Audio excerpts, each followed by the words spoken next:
Assalamualaikum warahmatullahi wabarakatuh. Alhamdulillah, nahmaduhu wa nasta'inuhu wa nastaghfiruh wa na'udzu billahi min shururi anfusina wa min sayyiati a'malina. Man yahdihillahu fala mudilla lahu wa man yudlil fala hadiya lahu. Ashhadu an la ilaha illallah wahdahu la syarika lah wa ashhadu anna Muhammadan abduhu wa rasuluh, amma ba'd.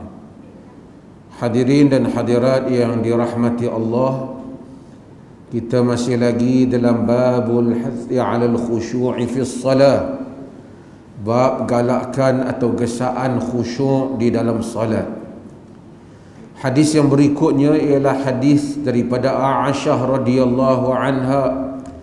Wa an Aisyah radhiyallahu anha qalat, sa'altu Rasulullah sallallahu alaihi wasallam 'an iltifati fi as-salah faqala huwa ikhtilasun yakhtalisuhu asy-syaitanu min salatil 'abd.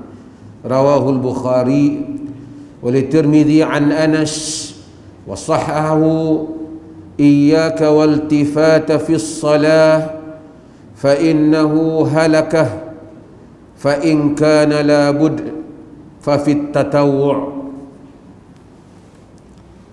Daripada Aisyah radhiyallahu anha, yakni isteri Nabi sallallahu alaihi wasallam, qalat, katanya, sa'altu Rasulullah sallallahu alaihi wasallam, aku bertanya kepada Rasulullah sallallahu alaihi wasallam, anil tifati fi shalah, mengenai berpaling atau menoleh di dalam salat. Toleh yang dimaksudkan ni yakni mata dia lihat ke tempat lain, kiri ataupun kanan, ataupun kepala dia toleh kiri ataupun kanan. Faqal, kata Nabi sallallahu alaihi wasallam ataupun sabda Nabi sallallahu alaihi wasallam, huwa ikhtilasun, ia merupakan ikhtilas. Ikhtilas adalah perkataan Arab yang bermaksud mengambil sesuatu dengan cara yang cepat tanpa kita sedar, menyambar, snatch. Ini kita ambil sesuatu tu dengan cepat, itu nama dia ikhtilas. Aku bertanya tentang ikhtilas, dia terjemah apa yang kita tuan-tuan? Dia sebenarnya dia bukan mencuri dalam kata picuri, dia ikhtilas ni dia sambar. Dia ambil sesuatu tanpa kita sedar dengan begitu cepat, maka itu dinamakan dengan ikhtilas. Menyambar ataupun mencuri, tak apalah dia nak terjemah situ. Dia itu macam saya sebut, bahasa ni Arab ni dia kaya vocabulary dah. Kita ni kaya juga orang Melayu ni, tapi bahasa kita tak kaya. Kita mungkin kaya yang lain lah kot. Tak kena cari kaya apa. Tapi yang bahasa dia kaya Arab. Cumanya malangnya apabila orang-orang Arab kemudian ini, mereka pun kadang-kadang miskin bahasa kerana mereka tidak mewarisi khazanah bahasa yang besar. Untungnya Arab ni dia ada syair yang banyak, ribuan syair, puluh ribu syair, mungkin bait syair yang ada sejak zaman jahiliyah dan selepas daripadanya. Melalui syair, orang Arab dapat tahu perkataan ini maksud apa, mereka refer pada syair, dan syair itu dihafal oleh mereka. Kemudian mereka ada Al-Quran, mereka ada sunnah, ada hadis Nabi sallallahu alaihi wasallam untuk menjaga bahasa. Kita bahasa Melayu ni juga mungkin sebahagian besar bahasa-bahasa lain, kita Dewan Bahasa kata macam ni, Oh, kawan ni kata macam ni. Rujukan kita tak ada. Dia ahli dewan kata. Ahli dewan nak rujuk pada apa? Tak ada. Mungkin nak rujuk pada puisi kita tak banyak. Nak rujuk kepada harapkan pagar makan padi. Nak rujuk pada apa? Kena bincang. Pagar itu mungkin ada dalam bahasa. Pagar dulu maksud apa? Pagar kah, pegar kah? Tapi pagar kah? Kayaknya dia orang putuskan pagar. Memang pagar, bukan pegar umpamanya. Rujukan dia apa? Andai. Tapi bahasa yang diwarisi secara bacaan tak ada. Daripada puisi, daripada apa, khazanah tak ada. Itu kekurangan bahasa lah. Tapi dia Arab dia banyak untuk dirujuk bagi membuktikan perkataan ini maksudnya ini. Apabila orang-orang ajam masuk Islam, Parsi masuk, orang Rom masuk, ramai orang yang masuk Islam, mereka bukan orang yang bahasa asal mereka bahasa Arab. Mereka mempelajari bahasa Arab. Jadi apabila mereka mempelajari bahasa Arab, banyak istilah yang mereka tak tahu, banyak perkataan yang mungkin mereka tak tahu, menyebabkan ulama-ulama khususnya dalam bidang hadis timbul satu bidang dia panggil gharibul hadis. Gharib al-hadis, benda yang gharib, yang asing dalam hadis, maksud istilah-istilah ataupun perkataan-perkataan yang termaktub di dalam hadis yang tidak diketahui oleh orang, biasanya tak dipahami oleh orang yang bukan ahli dalam bahasa. Maka adalah Ibn Athir, ramai lagi di kalangan mereka yang maka tulis ini maksud apa, ini perkataan ini maksud apa, dan seumpamanya. Maka kamus Arab tu luas. Tak apalah, saya sentuh sikit ni satu bidang bahasa. Huwa ikhtilasun yakhtalisuhu syaitan. Ia merupakan ikhtilas, yakni sambaran yang mana syaitan itu mencuri secara menyambar tadi min salatil abd, daripada sembahyang hamba, yakni daripada sembahyang kita. Rawahul Bukhari, ini diriwayatkan oleh Imam Al-Bukhari. Oleh Tirmizi an Anas, hadis ini juga ada diriwayatkan oleh Tirmizi daripada Anas bin Malik. Jadi daripada Anas bin Malik. Okey. Cuma yang dapat faham ni dia faham, yang tak faham dia buat faham. Hak saya nak sebut ni. Dalam ilmu hadis dia ada satu dinama syawahid, satu dinama mutaba'ah. Syawahid, satu nama syahid, satu lagi dia panggil mutaba'ah. Syawahid, suatu hadis yang diriwayatkan disokong oleh hadis yang lain. Misalnya ni hadis Aisyah disokong oleh hadis Anas, ataupun hadis Anas disokong oleh hadis Aisyah. Maksudnya dia ada syahid daripada hadis yang lain. Kalau hadis itu diriwayatkan oleh Aisyah sendiri, ataupun Anas, ataupun Abdullah bin Mas'ud, kemudian pada rawinya, di mana-mana jalur rawi itu ada rawi yang dhaif, kemudian datang hadis itu juga boleh diriwayatkan melalui jalan lain yang tak perlu melalui rawi itu. Misalnya daripada A, B, C, D, kita tak perlu melalui B, kita boleh melalui D, ataupun kita melalui AF, yang mana fulan ini tak perlu melalui B yang dhaif. Ahmad, Muhammad, Qasim, contohnya nak bagi faham. Katakanlah si Qasim ni dhaif, ada riwayat lain yang tak melalui Qasim, melalui rawi yang lain, rawi itu lebih kuat. Jalan-jalan yang berbagai itu yang akhirnya sampai kepada Aisyah juga, ataupun pada Anas, rawi yang sama, rawi sahabat yang sama, dinamakan dengan mutaba'ah. Itu jalan-jalan dalam menguatkan sesuatu riwayat hadis kalau hadis itu dia dhaif. Dia kata misalnya dhaif walakin lahu tawabi', misal dhaif tapi dia ada jalan lain, ataupun dhaif lahu syawahid, dhaif tapi ada hadis lain yang support makna hadis tu. Dan ini istilah-istilah yang perlu dipahami oleh orang-orang yang membaca kitab-kitab hadis. Okey, daripada Anas wasahahahu, dan dia mensahihkannya, bukan Anas mensahihkannya. Saya baru ni pergi dalam satu majlis, ada satu buku yang dicetak oleh satu pihak berautoriti. Kata Abu Hurairah, hadis ini sahih. Kata Abu Hurairah tak timbul lagi zaman dia sahih tak sahih. Zaman sahabat tak ada, Abu Hurairah ambil daripada Nabi, dia tak timbul sahih tak sahih. Nak sahih tak sahih ni pasal sanad datang kemudian. Sambung sampai ke Abu Hurairah, sampai ke Nabi. Pasal apa jadi macam tu? Pasal dia baca macam ni, wasahahu, dan dia mensahihkannya. Bukan Anas mensahihkan hadis, Tirmizi mensahihkan hadis. Walaupun asal bahasa Arab dhamir balik pada yang dekat, tapi dalam kes ni dia balik kepada sebelum itu, Tirmizi. At-Tirmizi meriwayatkan hadis ini daripada Anas dan dia mensahihkannya. Iyyaka waltifata fis salah, hindarilah kamu daripada berpaling semasa salat, fa innahu halakah, kerana ia adalah halakah, merosakkan. Fa in kana la bud fa fi tatawwu', jika tak boleh juga hendaklah di dalam salat tatawwu', salat sunat. Maksudnya tak boleh lah.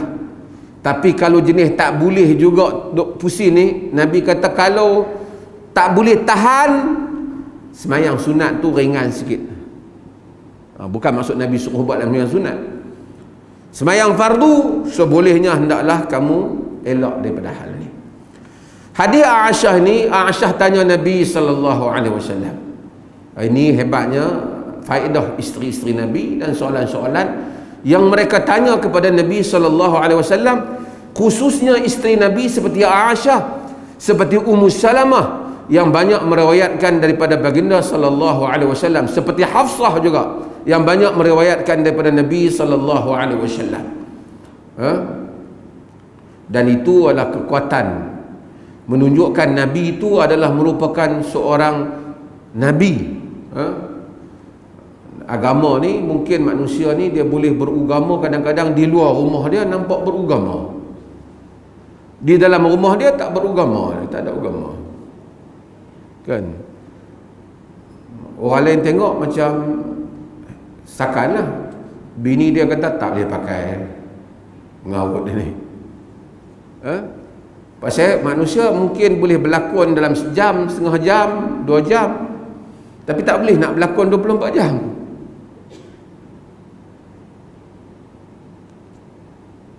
Kalau Nabi itu hanya melakonkan ajarannya di luar ya, tapi isterinya yang hidup dengannya dan mereka yang meriwayatkan daripada Nabi, daripada senarai isteri-isteri Nabi SAW 11 orang, kesemuanya meriwayatkan riwayat-riwayat tentang kehidupan baginda yang sebenar dan bertanya tentang hal ehwal hukum daripada baginda SAW. Bila tanya Nabi, Nabi kata huwa ikhtilasun, dia adalah sambaran, curi. Tadi mencuri. Patutnya semayang ni menghadap jiwa, jantung hati menghadap Allah Azza wa Jalla, tapi dia macam picuri pandangan, lihat sana dan lihat sini. Ini juga ada kaitan juga, sebab tu disuruh kita mengelak terlalu banyak menghias tempat salat, sehingga menyebabkan mata orang yang salat itu pandang macam-macam.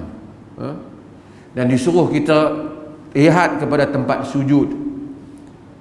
Lihat pada tempat sujud. Walaupun sebahagian ulama kata boleh lihat ke depan, tapi yang pentingnya, penting dia lihat di tempat sujudnya atau ke hadapannya, tetapi dia jangan lihat kiri dan kanannya ketika solat. Sama ada matanya tengok kiri, tengok kanan, atau dengan tengkuknya sekali. Kalau dia lihat, dia pusing dengan badan sekali, berpusing daripada arah kiblat, batal salatnya. Kalau sekadar matanya yang berpaling ke kiri dan ke kanan, maka itu menyebabkan makruh solatnya dan mengurangkan pahalanya. Nanti kita akan tengok bab larangan daripada melihat ke atas. Sekarang ni kita bincang antara kiri dan kanan apabila lihat. Nabi kata yakhtalisuhu syaitan, syaitan yang menyambarnya. Syaitan ni dia lama kerja bab ni. Mula-mula kalau boleh larang kita semayang, cari pasal supaya kita tak salat. kita solat juga. Satu masalah baru bagi syaitan, dia bagi hilang kita khusyuk. Kerana tugas syaitan simple ya, bagi kita buat dosa, elok kita buat pahala. Tugas syaitan, bukan tugas Allah bagi, misi dia supaya kita masuk neraka. Adapun kita punya tugasan, tanggungjawab kita membanyakkan pahala, mengurangkan dosa. Dan itu kerja syaitan. Jadi Nabi kata syaitan yang yakhtalihu syaitan min salatil abd, syaitan curi semayang hamba. Semayang kita ni kepada Allah, syaitan curi sebahagian, hilang. Siapa sajalah, saya tuan-tuan solat elok-elok, hilang separuh. Sebab itu kita baca hadis sebelum ni tentang lintasan anjing, lintasan wanita, lintasan kaldai yang disebut di dalam hadis Nabi sallallahu alaihi wasallam. Dan baginda sallallahu alaihi wasallam kata, iyyaka waltifat fi shalah, hindari daripada memandang ke kanan ataupun ke kiri, menoleh di dalam salat. Toleh mata ataupun dengan tengkuk sekali, kerana itu semua adalah halakah. Nabi kita ia membinasakan. Binasakan apa? Ia membinasakan pahala. Kalau tak boleh juga, ia dilakukan, Nabi kita di dalam solat sunat boleh gagah, bukan tak boleh juga, tapi janganlah, maksud Nabi jangan sampai semayang fardu pun jadi macam tu. Jangan sampai di dalam semayang fardu pun jadi yang seperti itu. Ini hadis Aisyah radhiyallahu an. Al-Imam Al-Ghazali rahimahullahu taala menyatakan, fa illam takun, dia kata, fa illam yahdhur qalbuka wa lam taskun jawahiruka fa hadha liqusuri ma'rifatika bi jalalillah taala. Jika jantung hatimu tidak hadir dan anggotamu tidak tenang di dalam solat, ini menunjukkan kusur, betapa singkatnya pengetahuan engkau berhubung dengan kebesaran Tuhanmu. Kata Al-Ghazali rahimahullah. Macam kita sebut dulu, apabila kita pergi jumpa orang besar, duduk depan orang besar, kita pun tak bergerak banyak, duduk elok-elok, tak ke kiri, tak ke kanan, kita tengok dia bercakap. Tapi apabila kita salat, mustahilah saat yang ni, saat tengok yang ni, dan macam-macam lagi. Kadang-kadang benda yang tak ada keperluan, macam semayang tarawih sebahagian, imam baca kita dengar, setengah orang imam baca kita dengar, dia buat keluar handphone dia pula duduk tengok Quran. Tak perlu, imam baca dengar. Wa idza quri'a al-Quran fastami'u lah. Apabila dibaca Quran, kamu dengar, bukan dia nak baca. Tak apalah imam tu tengok, kalau dia tak hafal, yang kita nak pergi tengok buat apa? Dengar. Sebab tu depan mata kita ni tak usah ada. Masa duduk di depan macam tu, tengok imam duk baca, kita duk baca bacaan selepas sembahyang. Kita duk pergi baca tulisan. Ini mengganggu khusyuk, walaupun ada kaitan dengan agama, tapi ia bukan kaitan dengan salat. Salat tumpuan kepada apa yang kita baca daripada Al-Quran yang dibaca. Matayassara laka minal Quran. Wa an Anas radhiyallahu an, hadis berikutnya, qala Rasulullah sallallahu alaihi wasallam, idza kana ahadukum fi shalah fa innahu yunaji rabbahu fala yabsuqanna baina yadayhi wala an yaminihi walakin an shimalihi tahta qadamihi, muttafaqun alaih, wa fi riwayatin au tahta qadamihi. Daripada Anas radhiyallahu anhu. Hari itu kita dah perkenan tentang Anas banyak kali. Qala Rasulullah sallallahu alaihi wasallam, sabda Rasulullah sallallahu alaihi wasallam, idza kana ahadukum fi shalah fa innahu yunaji rabbah. Jika seseorang kamu di dalam salat, sesungguhnya dia yunaji rabbahu, dia bermunajat kepada Tuhannya. Apa maksud munajat? Kita dah tahu munajatku. Munajat tu apa? Bahawa dia berbicara dengan Tuhan. Itu munajat. Yukhatibu rabbahu, dia berbicara dengan Tuhannya. Kita bermunajat ni, kita bercakap dengan Tuhan. Kita berbicara dengan Tuhan. Tuhan tak bercakap balik dengan kita seperti mana dia bercakap dengan Rasulnya, tetapi ayat-ayat dia ada pada kita, ilhamnya kepada kita, bimbingannya kepada tindakan kita. Tapi kita berbicara kepadanya. Nabi kata fa innahu yunaji rabbahu, kerana dia bermunajat pada Tuhannya. Fala yabsuqanna baina yadayhi wala an yaminih, jangan dia meludah di hadapannya dan jangan belah kanannya. Ha? Ludah tu tak batas semayang. Tengah-tengah duduk semayang, rasa apa, kita ludah, tak batas semayang. Tapi Nabi kata jangan kamu ludah di hadapan kamu. Nabi larang.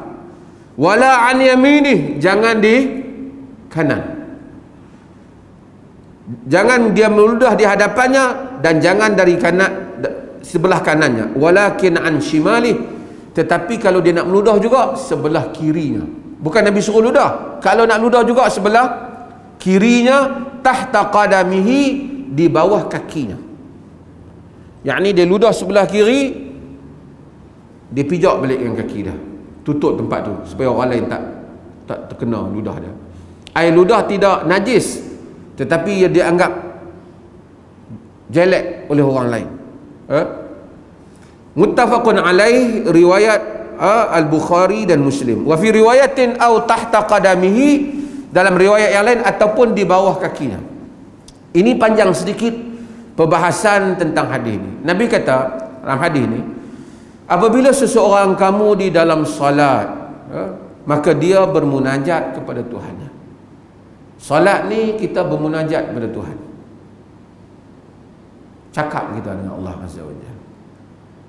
Saya sebut dalam kuliah lepas, dan kita semualah, kalau kita dapat bercakap dengan orang besar, tiba-tiba panggil kita bercakap, sembang dengan kita, kau tu ternama, dunia semua kenal dia, kita siap bubuh dalam media sosial lagi, siap cerita ke orang, hantau hari ni dia ni panggil duduk bersembang dengan aku. Padahal kadang-kadang kau tu tak sembang, dia lalu tepi kita pun minta ambil gambar, kita bubuh lah. Sebab kita kagum, ataupun kita rasa dia tu besar, ataupun dia ternama ke, ataupun apa sajalah. Bagaimana kalau kita dengan dapat berbicara dengan Allah Azza wa Jalla? Sebab tu bukan semua orang dapat hadir menunaikan solat dan bermunajat dengan Tuhannya seperti maksud solat. Kadang-kadang orang pergi naik gunung, boleh turun gunung, boleh kayuh basikal, boleh lari, boleh jalan kaki, boleh masuk renang, boleh pergi shopping center, daripada satu shopping center ke shopping center yang lain, pergi rumah kawan bersembang sampai pukul 2-3 pagi boleh. Tapi nak semayang subuh 2 rakaat tak boleh. Tak boleh ya. Nak mai semayang di masjid solat tak boleh dah. Tak larat sangat dia, tak mampu, walaupun ramai orang habaq dia solat, dia tak boleh. Bukan kata dia tak ada tenaga, dia tak boleh. Allah tak bagi ke dia.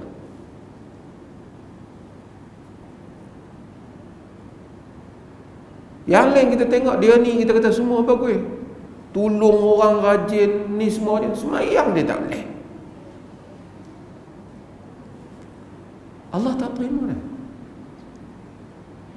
Allah tak bagi untuk dia. Bukan Allah menzalimi dia, kerana Allah tahu tentang hal dia dan dia yang tahu tentang diri dia.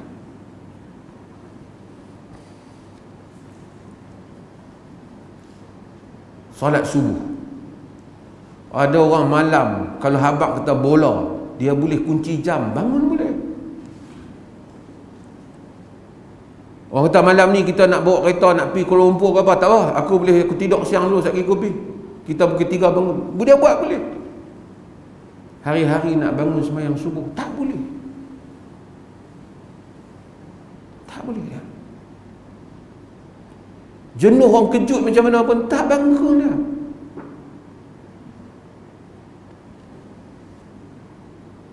Besarnya nikmat salat. Besarnya nikmat kita beri salat. Sebab itu apabila orang yang boleh bangun tahajud, dan mudah-mudahan kita semua dapat bangun tahajud. Tahajud adalah tempat masa untuk satu orang hamba bermunajat kepada dia, kepada Allah. Orang yang tahajud akan ada kekuatan diri dia. Dunia ni naiklah gelombang macam mana pun, apapun percaturannya, apapun orang kata, apapun tindakan orang rancang, tapi selagi kita duduk bertahajud, kita akan kuat insya-Allah. Macam kita,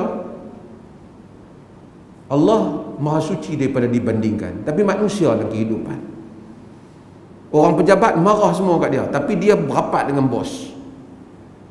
Dia tak takut, pasal dia tahu anak buang dia bos, anak pangkat dia pun bos. Padahal bos tu pun belum tentu lagi, silap-silap bos pun kena buang. Allah Azza wa Jal pemilik kehidupan, segala kedamaian, keamanan. Dia memberi. Jika dia memberi, tidak ada yang dapat menghalang. Jika dia menghalang, tidak ada yang dapat memberi. Allahumma la mani' lima a'taita wa la mu'ti lima mana'ta. Ya Allah, tidak ada yang dapat memberi, menghalang apa yang kau beri, dan memberi apa yang kau halang. Allah Azza wa Jalla. Sebab itu apabila kita bangun bersendirian dan berdoa kepada Allah dan melazimi tahajud, kita akan berjalan di atas muka bumi ini dengan penuh siqah, keyakinan kepada pertolongan Allah Azza wa Jalla. Cuma Allah jemputkan tidak, ataupun kita mari sembahyang tahajud ni. Semua orang dia tak boleh bangun, dia tak bangun. Orang tanya Hasan al-Basri rahimahullah, dia kata, ya Abu Sa'id, ni gelaran Hasan al-Basri, inni abitu mu'afa, aku tidur dalam keadaan okey, wa uhibbu qiyamul lail, aku suka pada qiyamul lail, wa addu tuhuri, aku siapkan wudu semua siap, fama li la aqum, pasal apa yang aku tak bangkit juga, tak bangun ya. Kata Hasan Basri, zunubuka qayyadak, dosa-dosa engkau mengikat engkau. Kita semua ada dosa, semua kita ada dosa. Minta ampun kepada Allah. Saya sebut pada diri saya dan tuan-tuan, tuan-tuan kalau ada di pejabat kita, semua orang 2-3 orang penting masuk, 2-3 orang masuk dalam bilik bos. Selalu bos tu ajak makan, ajak pergi minum. Tang kita dia tak pernah panggil. Kita rasa apa? Dia tak bos tak bersuka kat aku. Orang lain dia duk panggil aku, dia tak panggil. Tu bos kita manusia ya. Allah jemput hamba-hamba dia mari solat. Waktu tahajud yang penting. Alaikum biqiyamil lail, kata Nabi, fa innahu da'bus salihin qablakum. Hendaklah kamu qiyamul lail. Itu adalah merupakan kebiasaan, amalan, cara kehidupan orang-orang soleh sebelum kamu. Dan kita tak panggil, kita tak bangun. Orang lain menghadap Allah, minta cerita masalah, munajat ke Allah. Kita, Allah tak panggil. Mudah-mudahan Allah panggil kita. Mudah-mudahan Allah tak. Sebab tu sesiapa yang melazimi tahajud, dia akan merasakan kalau satu hari dia tak bangun, tak kena hidup dia hari tu, rasa tak kena. Dan apabila kita melazimi tahajud, Kita malam hari kita nak tidur, kita teringatlah malam ni nak bangun, dan kita seronoklah teringat tu, sebab ada benda kita nak cakap. Walaupun kita mengulangi benda yang sama setiap malam, memohon keampunan. Allahumma inni zalamtu nafsi zulman katsira. Ya Allah, aku zalimkan diriku zalam yang banyak. Dah mungkin beratus ribu kali, tapi tetap kita merasa kelazatan untuk sebut benda tu pada waktu tahajud.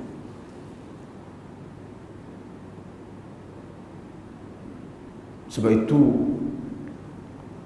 orang tanya Hasan al-Basri juga, malul mutahajjidi bil-lail min ahsanan nasi wujuhan.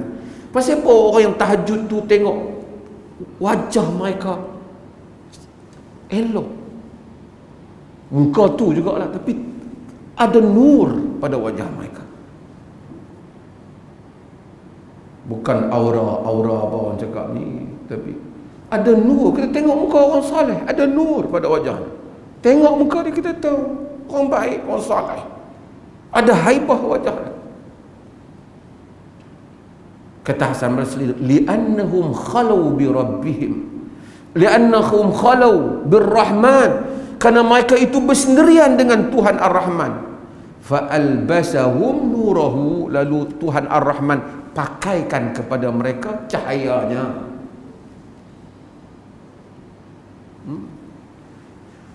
Sebab itu maka mudah-mudahan kita semua menjaga, berusaha untuk bertahajud. Nabi SAW kata, fala yabsuqanna baina yadayhi, jangan dia ludah di depan, di hadapan dia ataupun di kanan dia, tetapi hendaklah di belah kiri dia jika terpaksa. Okey, sekarang ni bolehkah kita ludah belah kiri? Sekarang tak boleh lah. Sebab apa? Nabi cakap, pertama orang yang semayang di padang pasir. Yang kedua, zaman dulu, zaman Nabi semayang ni masjid tak ada kapet. Bila ludah, dia ludah bawah kaki dia, dia kambus semula, jadi tak kena orang lain. Kita jangan baca hadis ni, faham ni, Masjid Awi duduk tengah semayang ludah belah kiri, kerana hadis ni, ini konteksnya lain. Maksudnya kalau kita di rumah kita sendiri nak ludah, lepas tu kita nak cuci balik, tak apalah, mungkin tengah-tengah semayang tak boleh pi dah, duduk sangkut, duduk ada jambu batu makan tu, duduk sangkut kat rengkung, kita pun tak boleh nak keluar dah, bacaan kita kena keluar. Nabi kata kalau tak boleh juga, kita ludah sebelah kiri. Zaman sekarang kalau di masjid, habis nak buat macam mana? Dalam masjid kita pusing sebelah kiri, kita mungkin guna sapu tangan kita ludah di sapu tangan kita, ataupun di baju kita ludah di baju kita. Yang pentingnya bukan Nabi nak suruh ludah belah kiri tu. Nabi kata kalau dah tak boleh juga, maka barulah sebelah kiri. Di dalam hadis yang lain, Nabi SAW menyebut, fa inna rabbahu bainahu wa bainal qiblah, kerana Tuhannya antara dia dan kiblat adalah Tuhannya. Kerana semayang ni haibah. Hadis ni, sebelum tu, hadis ni para ulama bincang tentang hadis ni. Sekali saya akan sebut sikit tentang perbincangan para ulama. Hadis ni Nabi sebut jangan ludah di dalam solat, di depan. Kalau di luar solat macam mana? Boleh tak ludah ke arah kiblat? Ulama-ulama khilaf. Di kalangan para ulama menyatakan, oleh kerana ada hadis Abu Dawud yang diriwayatkan oleh Abu Dawud yang sahih, Nabi SAW menyatakan, Nabi larang daripada, Nabi kata, man tafila tijahul qiblah, siapa yang ludah ke arah qiblat, jaa yaumal qiyamah tafluhu baina ainai, dia datang pada hari kiamat kelak, ludahnya tu duduk di depan, di mata dia, antara mata dia. Hadis ni umum. Maka mazhab yang pertama menyatakan seorang Muslim tak ludah hatta di luar daripada solat pun ke arah kiblat. Pendapat yang pertama. Pendapat yang kedua kata, yang maksud hadis Nabi tadi, ludah yang mana mai hari kiamat kelak, ludah tu mari duduk antara mata dia ni, di hadapan dia nanti, ialah ludah dalam semayang ni, yang dikaitkan dengan hadis ni. Wallahu ta'ala alam. Walaupun ramai di kalangan ulama kata yang dimaksudkan ni dalam semayang, tapi sebahagian di kalangan ulama kata tak boleh juga di luar semayang. Oleh kerana itu, sebaiknya orang Muslim, sebaiknya dia jangan ludah ke arah kiblat, bagi menghormati arah solat dia. Walaupun khilaf, tapi sebolehnya keluar daripada khilaf, dia tak usah ludah ke arah kiblat. Tidak juga sebelah kanannya, dia ludah sebelah kiri. Dalam hadis yang lain riwayat Bukhari, Nabi kata fa inna rabbahu bainahu wa bainal qiblah, kerana Tuhan berada antara dia dan kiblat. Macam mana Tuhan ada antara dia dan kiblat? Lagi timbul geng wujud bila makan pening baca yang ni, ataupun geng yang literal juga akan pening baca yang ni.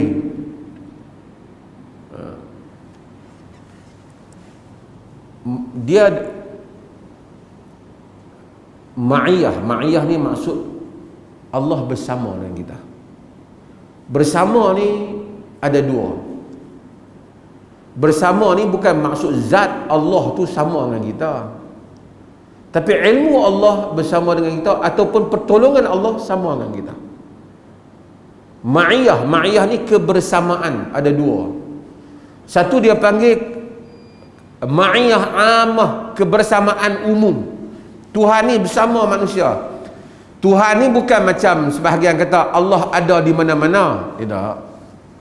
Allah ada di mana-mana tu menyanggahi mazhab ahli sunnah wal jamaah. Asy'ariyah pun tak terima macam tu, Maturidiyah pun tak terima macam tu. Apatah lagi ahlul hadis tentu tak terima benda macam tu. Ma'iyah itu di mana-mana tu, ilmu Allah di mana-mana. Wa huwa ma'akum aina ma kuntum, Allah tu bersama kamu di mana saja kamu berada. Maksudnya Allah itu mengetahui apa yang kamu buat. Itu ma'iyah yang pertama. Ma'iyah yang kedua ialah ma'iyah khasah. Allah ni bersama dengan orang-orang yang tertentu. Apa yang bersama tu? Bersama pertolongan dan kasih sayang dia. Yang tu yang kita sebut innallaha ma'as sabirin. Allah bersama dengan orang-orang yang sabar. Awak orang yang tak sabar tu, orang zalim, Allah tak ada ke depa ke? Ilmu Allah ada. Apa maksud bersama tu? Bersama kasih sayang Allah, pertolongan Allah. Idh huma fil ghar idh yaqula li sahibihi la tahzan innallaha ma'ana. Ketika mereka berdua berada di dalam gua, ketika dia berkata kepada sahabatnya, jangan kau berduka cita, innallaha ma'ana, Allah bersama dengan kita. Bersama kan itu apa? Bersama yang khas, bersama menolong. Maksud pertolongannya bersama dengan kita. Allah suruh Nabi Musa dan Harun pergi lawan Fir'aun, hadapi Fir'aun. Innani ma'akuma asma' wa ara. Aku bersama dengan kamu berdua mendengar dan melihat. Bersama tu maksud apa? Rahmat, pertolongan aku bersama. Ini maksud bila kata fa inna rabbahu bainahu wa bainal qiblah. Allah Tuhannya antara dia dan kiblat. Itu maksud dia. Ni bab-bab ni saja saya sebut, kadang-kadang polemik di kalangan mazhab-mazhab yang timbul. Kawan ni tuduh kawan ni mujassim, kawan ni tuduh kawan. Kadang-kadang orang dia tak pernah tengok satu benda, Benda tu saja dia tengok. Bila dia pernah tengok benda tu, semua apa yang kita sebut perkataan tu, dia akan anggap, fikiran dia akan pergi kepada benda tu. Misalnya orang tak pernah tengok, diri dia tak pernah tengok kereta, melainkan sejenis kereta. Bila sebut kereta, mesti ingatan dia pada kereta tu. Dia takkan ingat kereta hak jenis lain-lain, hak hebat, hak besar, hak mewah. Dia tak pernah, pasal dia tak pernah tengok, tak tahu. Macam manusia, Allah kita tak pernah tengok, kita tak tahu, dia tak sama. Laisa kamitslihi syai'. Jadi apabila mari ayat-ayat seperti Allah turun, ada pihak mazhab kata Allah turun layak dengan kebesaran dia. Kawan yang satu lagi dia tahu yang tu tajsim. Sebab kalau turun daripada atas ke bawah, tempat sana kosong, penuh tempat bawah. Dia kata pada kawan tu tajsim, sebab sedangkan fikiran dia yang tajsim, kerana dia bayangkan Allah tu macam makhluk. Kalau dia tak bayangkan Allah macam makhluk, dia tak andai kan macam makhluk turun. Allah turun tak samalah dengan makhluk turun. Laisa kamitslihi syai', bukan turun daripada tempat atas ke bawah, yang layak dengan kebesaran dia, dengan makna yang membesarkan zat Tuhan. Lepas tu dia tuduh, oh, ini tajsim. Saya bukan nak membela mazhab A tu, tapi nak tuduh, lepas tuduh tajsim, kafir. Kafir. Sedangkan kawan tu dah kata laisa kamitslihi syai', tak, Tuhan tak sama dengan apa-apa pun. Tapi dia tak mau, dia kata Nabi kata turun lah, turun layak bagi Allah lah, tak payah nak fikir macam mana. Dah kita tak pernah tengok Allah. Dia kata kalau turun atas turun ke bawah, turun atas turun bawah, bila dia naik nak turun pula pukul 3, kaki pukul 3 tempat lain. Tengok, dia punya fikiran itu tashbih, dia punya fikiran itu tajsim. Dia sangka orang mujassim. Kalau dia tanya soalan tu, dia kena tanya Lailatul Qadar jugalah. Kalau Lailatul Qadar bukit malam di Malaysia, tempat lain tak malam lagi, macam mana nak Lailatul Qadar juga? Artinya tak ada lah Lailatul Qadar. Kalau malam di Mekah, tempat kita tak malam. Tapi malam Allah yang menguruskan waktu, yang layak dengan kebesaran dia. Dia kata bila malaikat turun, mesti bila fajar malaikat naik, bila dia naik, masa bila dia turun. Sebab itu ayat-ayat yang seperti ini, wa huwa a'lamu bi muradihi, Allah lebih tahu dengan maksudnya. Dia lebih tahu dengan maksudnya. Berapa yang kita nak pergi andaikan Allah macam kita? Perkataan sama, tapi maksud bagi Allah tak sama. Satu orang kata sungai yang sedang berjalan, air sungai yang sedang berjalan misalnya, dia kata hang berjalan mana ada kaki. Kalau hang kata berjalan, mesti hang kata sungai ada kaki. Ya, tak berjalan layak tak sama berjalan dengan kita.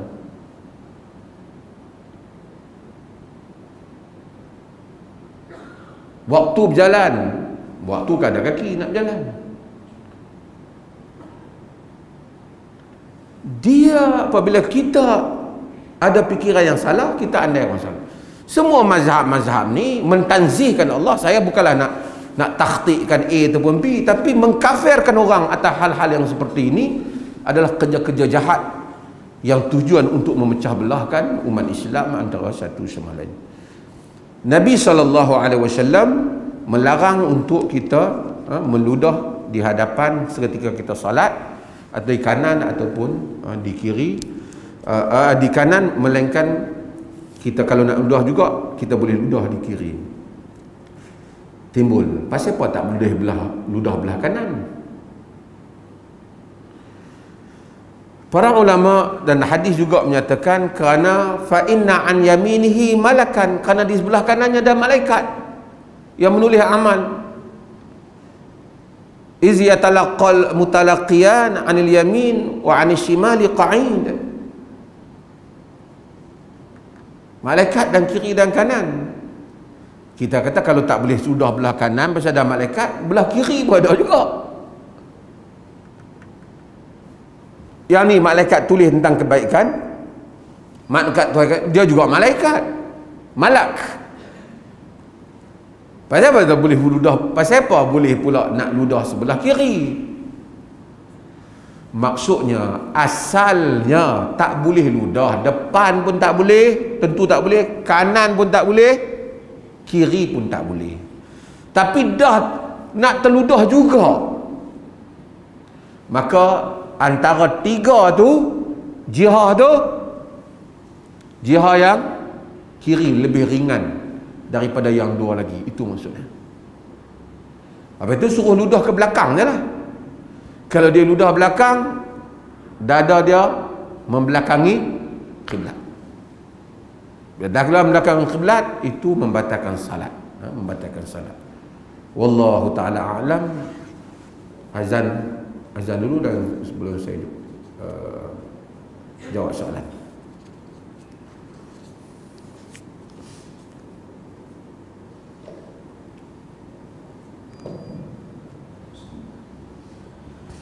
Allahu Akbar, Allahu Akbar, Allahu Akbar,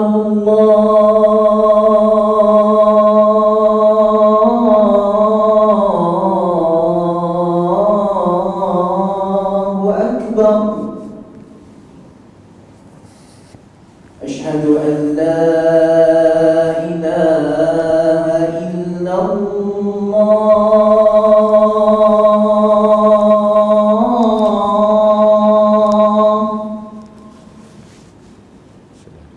Asyhadu an la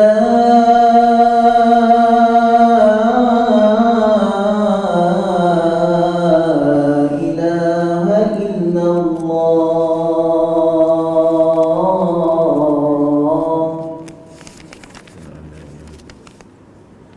Asyhadu anna Muhammadar Rasulullah.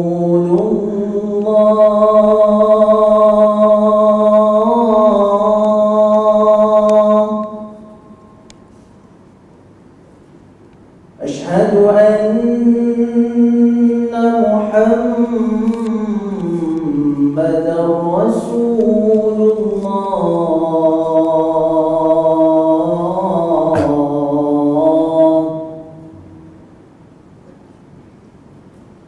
Hayya 'alas salah.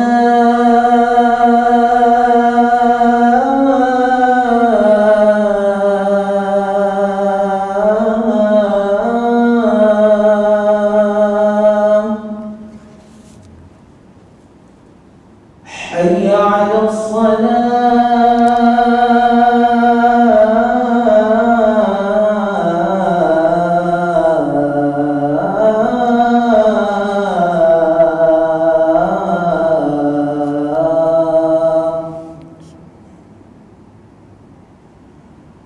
Hayya 'alal falah.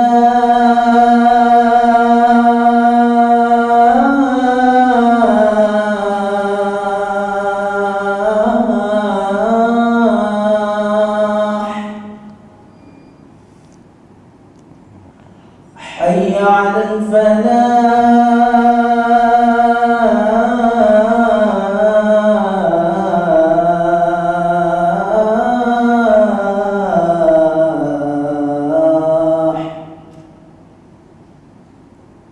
Allahu Akbar, Allahu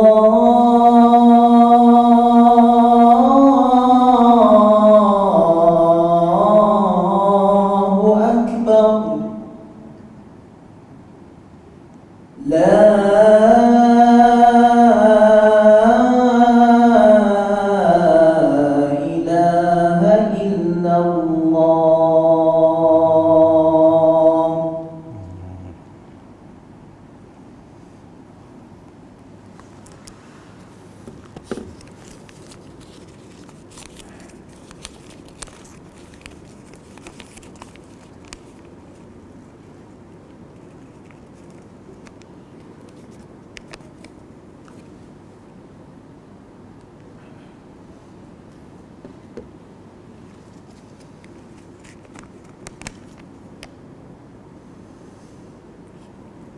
Kawan tanya, kalau dulu pernah mengendap gadis mandi, lah ni dah insaf dah.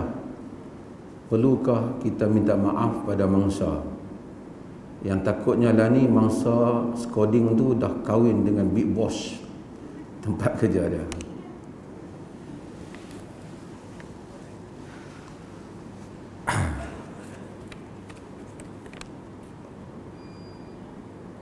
Para ulama ada membincangkan masalah perkara yang perlu diminta halal terhadap orang lain, iaitu apabila dia mengambil hak.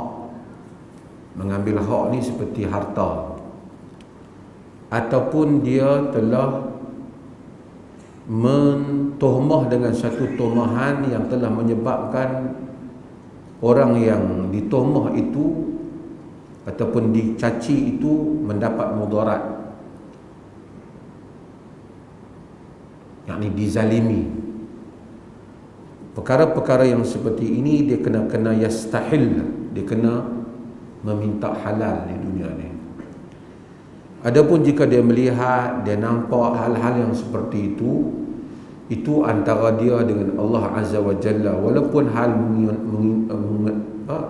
mengendap tu ada perbincangannya, tetapi jika dia bagi tahu mungkin menimbulkan mudarat yang lain kepada dia. Dia bertaubat, beristighfar kepada Allah Azza wa Jalla, memohon keampunan daripada Allah, dan dia pohon juga kebaikan untuk mangsa yang telah jadi mangsa, kerana tidak ada kerugian harta ataupun pencemaran maruah selain pada diri dia sahaja yang melihat hal itu pun tidak mencemarkan maruah orang itu, bahkan mencemarkan diri dia sendiri, kerana dia yang pindah, bukan kontu yang pergi buka jasad dia. Kalau tak khitan bayi perempuan tak apa tak, kalau kena guna juga umur berapa yang ideal? Pertama ialah dia boleh rujuk kepada fatwa yang kita keluarkan dalam Jawatan Kuasa Fatwa Negeri Perlis.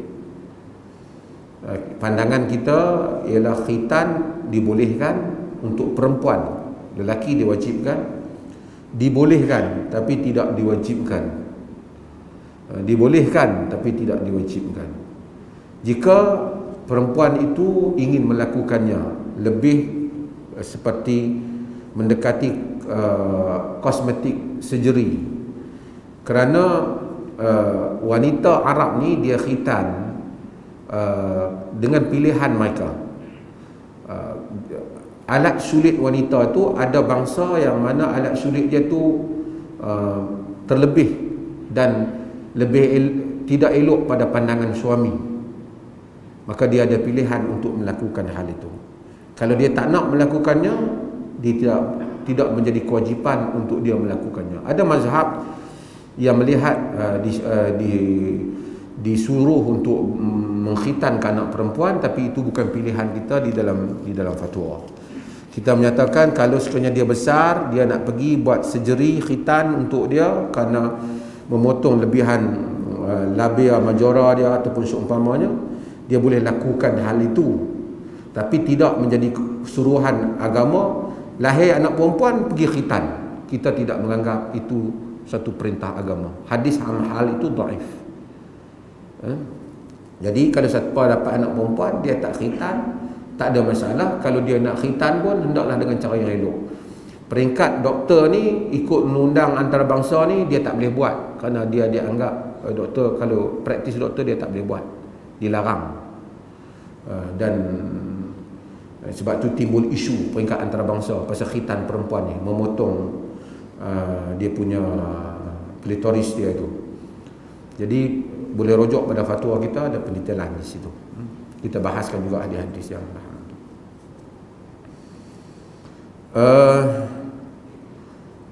berlaku perbalahan pendapat di kalangan golongan agama.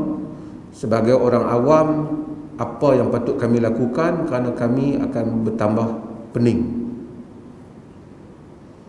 Macam mana? Ini soalan yang bagus. Yang pertama ni, kita beragama ni untuk siapa? kita mencari jalan hidayah ni untuk siapa? Untuk kita nak tunjuk kepada orang aku di atas hidayah, ataupun untuk kita dengan Allah Azza wa Jalla pada hari kiamat kelak? Ia untuk antara kita dengan Allah Azza wa Jalla. Sebab itu, selain daripada mempelajari, mendengar hujah, setengah orang dia tak mau dengar hujah orang lain. Jangan dengar. Ni wasabi ke apa, dia awal-awal dia tuduh orang, lalu dia tak mau dengar. Quran kata yastami'una al-qaul wa yattabi'una ahsana. Mendengar perkataan dan mengikut yang terbaik, seperti dalam surah Az-Zumar. Jadi kita dengar perkataan hujah, hatu burhanakum in kuntum sadiqin. Datangkanlah hujah-hujah kamu jika kamu orang yang benar. Allah cabar orang-orang bukan orang-orang kafir. Apatah lagi kita dalam hidup ni, kita dengar orang ni cakap. Sekarang ni ada peluang orang ni dengar cakap, orang ni cakap. Siapa yang bercakap berdasarkan hujah Quran dan Sunnah, ataupun siapa berdasar emosi? Aisyah radhiyallahu anha pernah ditanya kepada dia, bi ayyi syai'in kana Rasulullah sallallahu alaihi wasallam yaftatihu salatahu? Dengan apa Nabi sallallahu alaihi wasallam buka solat dia? Bila baginda solat malam, baginda buka dengan apa? Aisyah radhiyallahu anha kata, kana idza qama min al-lail, Rasulullah sallallahu alaihi wasallam apabila bangun sembahyang malam, iftataha salatahu, dia membuka solatnya dengan Allahu Akbar. Sembahyang tahajud Nabi. Apa Nabi buka? Allahumma rabba Jibril wa Mikail wa Israfil fatiras samawati wal ard, alimal ghaibi wasyahadah, anta tahkum baina ibadika fima kanu fihi yakhtalifun, ihdini lima ikhtulifa fihi minal haqqi biiznik, innaka tahdi man tasha'u ila siratin mustaqim. Hafal doa ni, doa Nabi. Allahu Akbar. Nabi kata Allahumma rabba Jibril, ya Allah Tuhan Jibril, wa Mikail wa Israfil, Mikail dan Israfil, fatiras samawati wal ard, yang mencipta langit dan bumi, alimal ghaibi wa syahadah, wahai yang mengetahui yang ghaib dan yang nyata, anta tahkum baina ibadika fima kanu fihi yakhtalifun, engkaulah yang menghukum hamba-hambamu tentang apa yang mereka itu berselisih pendapat mengenainya. Semua orang berselisih pendapat, Allah yang Maha mengetahui.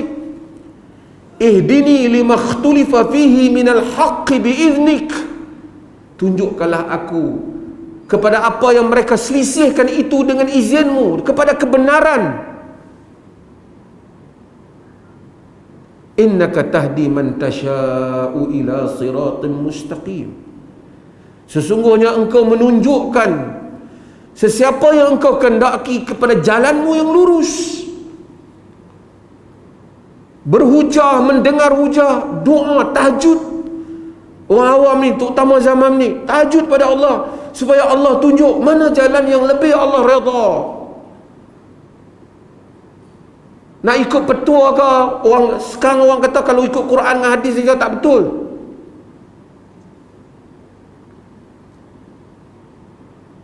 Tidak ada Quran dan hadis yang kita baca melainkan semuanya melalui apa yang telah ditafsirkan dan telah dihujahkan oleh para ulama sebelum daripadanya.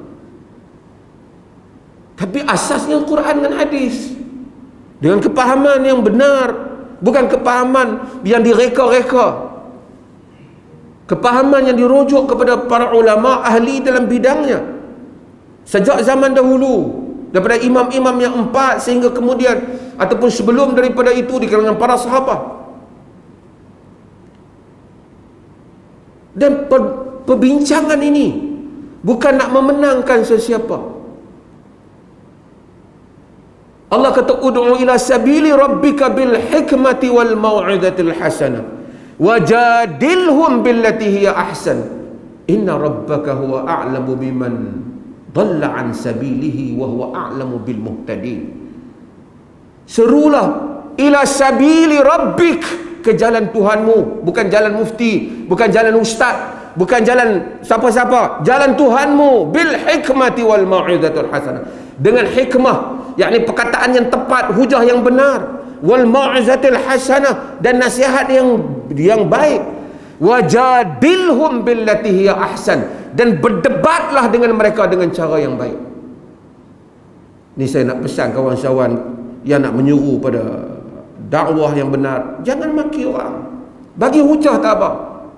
Tengok depa tu maki, kita maki.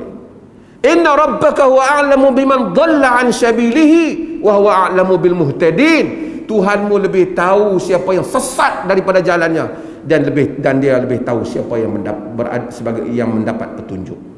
Allah lebih tahu. Kita tak hukum orang, kita bagi tahu jalan ini jalan Nabi.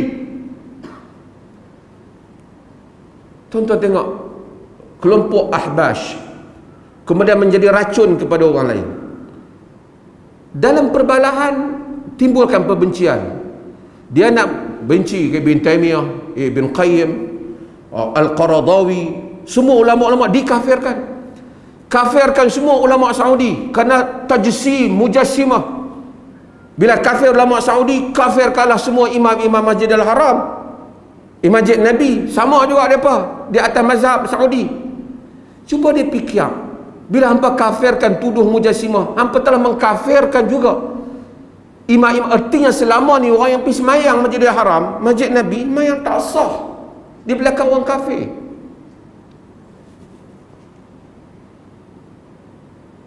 Hak buat umrah, buat haji dengan umrah buat, tapi semayang juga tu, semayang belakang orang kafir. Berarti selama ni Mekah dan Madinah dikuasai oleh orang kafir. Cuba tanya pokok-pokok hadut tuduh orang mujassimah, tajsim apa tu, yang dah mengkafirkan tu. Dia duk kata depa ni bahaya, duk kata, saya tak dengar lagi lah.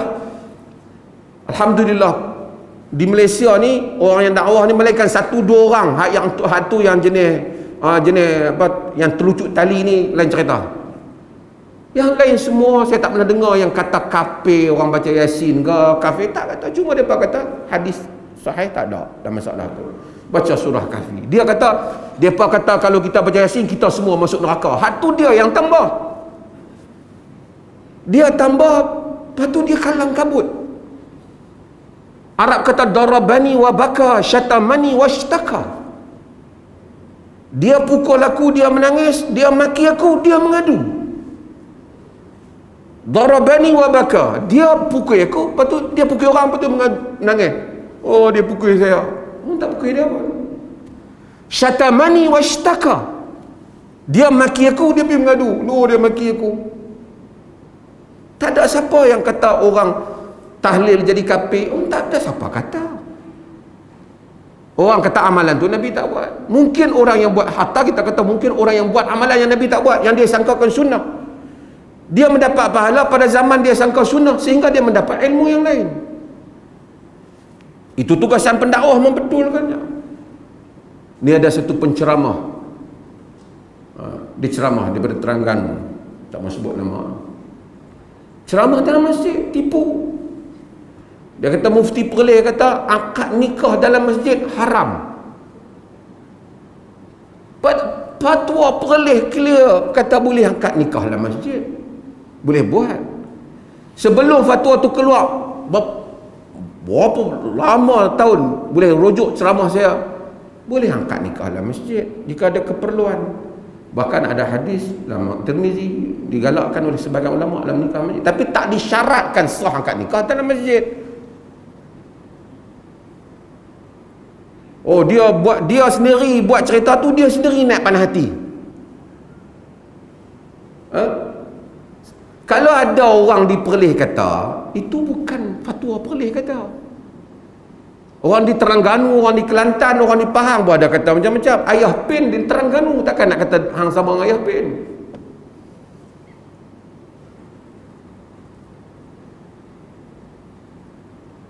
Ini adalah sikap yang tidak munsif. Orang kata Iza khasama fajar. Nabi kata dalam hadis, ciri munafik apabila berkelahi melampau. Kita jangan berkelahi, jangan melampau. Hak orang tak kata pun kita bubuhlah bagi dia kata supaya orang geram. Padahal dia tak kata. Dia tak kata. Orang menafikan, tak apalah, ada perbezaan sekolah pemikiran itu. Saya bukanlah nak tarjih qaul mana-mana, tapi duk tuduh depa ni kata Tuhan ni ada tangan macam kita, Tuhan ada kaki. Siapa dia yang kata macam tu? Siapa dia yang kata? Orang kata laisa kamitslihi syai'. Dia kata Allah tangan dengan makna yang layak bagi kebesarannya, wajah dengan makna yang layak bagi kebesarannya. Itu mazhab sebahagian besar daripada salaf. Tak dinafikan juga ada mazhab takwil di kalangan salaf juga. Kedua-duanya min ahlil Islam. Di kalangan ahli Islam, dia duk kira nak mengkafirkan. Sebab tu orang-orang yang sekarang ni ramai orang boleh tengok YouTube apa semua, pohon kepada Allah hidayah. Kalau tidak dia akan pening. Ustaz ni kata macam ni, ni kata macam ni, dia jadi pening. Pohon iman, agama yang sebenar yang dibawa oleh Nabi tak bagi kita pening. Agama yang sebenar menenangkan jantung hati kita. Ia membawa kita dekat pada Allah dan Rasul. Dia tak kata bila nak semayang bayang muka tok guru. Dia tak. Bila nak semayang bayangkan salat Nabi. Sallu kama raaitumuni usalli. Tapi dah kami tak mau, kami pilih. Ada tarekat. Bila nak semayang pejam mata bayangkan guru. Dan sekarang ni macam-macam petua keluar macam-macam. Gambar jadi ayam lah macam-macam. Kita nak pilih teks nas daripada kitab dan sunnah. Daripada kita ikut ulama. Ulama mana? Ulama ni banyak. Ikut qaul Ibn Hajar Al-Asqalani, ikut Nawawi. Dan selain daripada Nawawi ada Ibn Qudamah. Kalau kata ada Majmu' lin Nawawi, ada Mughni li Ibn Qudamah, dan semua tu ulama ada orang mazhab seperti Al-Izz Abdul Salam, ada juga Ibn Taimiyah. Mazhab ulama juga berbeza-beza. Ibn Mandah sebelum daripada itu, bukan saja anak murid Ibn Taimiyah, Ibn Qayyim, Al-Mizzi, Al-Zahabi saja. Ibnu Abdul Barr berapa ratus tahun sebelum Ibn Taimiyah, dalam mazhab yang sama dalam At-Tamhid.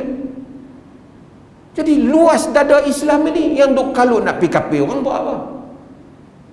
Semua kita, sebab tu Quran hari akhirat dinamakan dengan Yaumul Fasl, hari pemutus.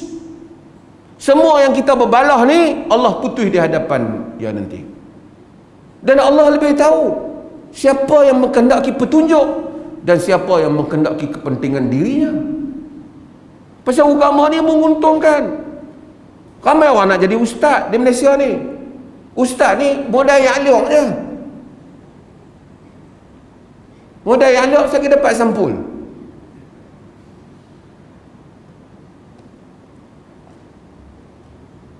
Ramai orang kata nak jadi ustaz. Kemudian popular, semua orang hantar mai. Orang kena pergi belajar, pergi ke Ireland, pergi belajar perubatan 6 tahun, tu pun belum jadi pakar.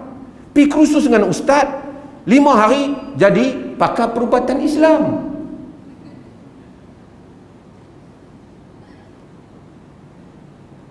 Betapa lekehnya ilmu perubatan. Bukan semua ustaz lah, lagi marah pula. Maka orang belajar kadang-kadang sebagainya tak habis, tapi dah jadi ustaz, ceramah pandai, kereta lebih besar lagi pada yang belajar habis. Bila belajar, bila ada ustaz, kena ada pengaruh. Ada pengaruh mesti mempertahankan pendapat. Betul salah aku mesti kata aku punya betul, kalau tidak barang aku orang tak beli. Maka ada konflik of interest yang banyak. Demikian yang berlaku dalam sejarah Ahlul Kitab dan seumpamanya. Ini bukan antara Syafi'i, Al-Imam Syafi'i, Abu Hanifah, Imam Malik dan Imam Ahmad yang terkenal dengan ikhlas, zuhud, hidup kerana agama. Kita hidup pada zaman fitnah. Semua orang nak tengok TikTok siapa yang banyak viewers, video siapa yang banyak orang tonton, lawak siapa yang menjadi buah mulut orang. Perlu untuk kita tahajud selalu. Ihdini lima ikhtulifa fihi minal haqqi biiznik. Ya Allah, tolong tunjuk kepadaku apa yang mereka selisihkan itu. Tunjuk kebenaran dengan izinmu. Innaka tahdi man tasha'u ila siratal mustaqim. Karena sesungguhnya engkau lah yang menunjukkan sesiapa yang engkau kendaki ke jalanmu yang lurus. Dalam hadis yang diriwayatkan oleh Imam Muslim daripada Aisyah radhiyallahu anha. Mudah-mudahan Allah Subhanahu wa taala merahmati kita semua dan memberikan kita hidayah. Ada satu soalan panjang, saya tak nak menjawab soalan ini.